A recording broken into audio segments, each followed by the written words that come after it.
Candy and Grain, which is my restaurant in Bridge Candy. I'm talking today about sustainable palettes. So what does sustainability mean? And I think it's become a bit of a buzzword right now, especially with the whole pandemic we have going on. Everyone's talking about building a sustainable future, taking steps so that the future generations can survive. And all of these sound like very macro problems that the government has to deal with. But how can we be more sustainable in our lives, and especially with the food we eat?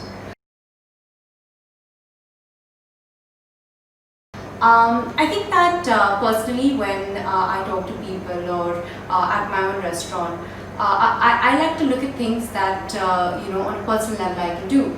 So the three things you can ask yourself is: one, where is my food coming from? Number two, how is it coming to me? And number three, what is the value of the food on my plate? Now, what do all these three mean? Basically, all these three different questions in some way or another have to be tied to supporting domestic farmers in and around your regions, supporting local farmers markets, buying as locally as possible.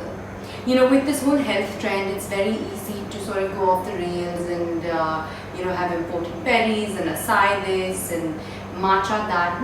Don't get me wrong, it's nice to indulge every now and then. To be able to build a sustainable food system, we need to go back and support our farmers.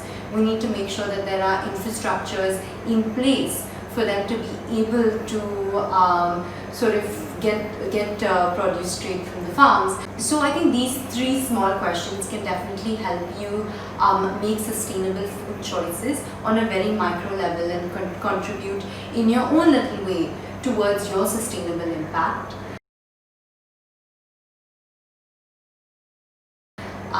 A little about how we do, how we take sustainable measures at Candy and Grain.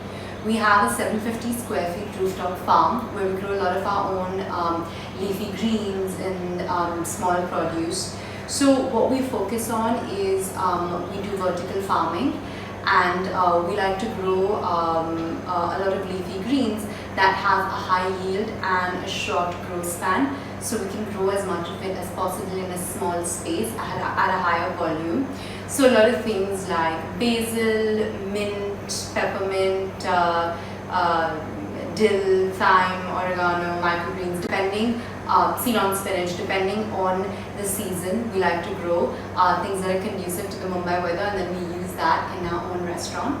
So we call this zero carbon farming, because basically this produce isn't traveling any miles. It's literally grown on the rooftop and then served to you on your plate. And the plus point is it's super fresh because it's cut either early morning or in the evening. So maximum it takes about 3 to 4 hours before it reaches your plate. So that's a little bit about Candy and Grain. In terms of the food trends that I see right now, I see a lot of people moving away from traditional meat consumption. I'm a vegan, and personally I think that that's a great shift. I don't think that people should completely give up meat. I don't also think that that's something that will ever happen. But it's great to move away from factory farming and a lot of these trends in the meat industry that aren't really sustainable.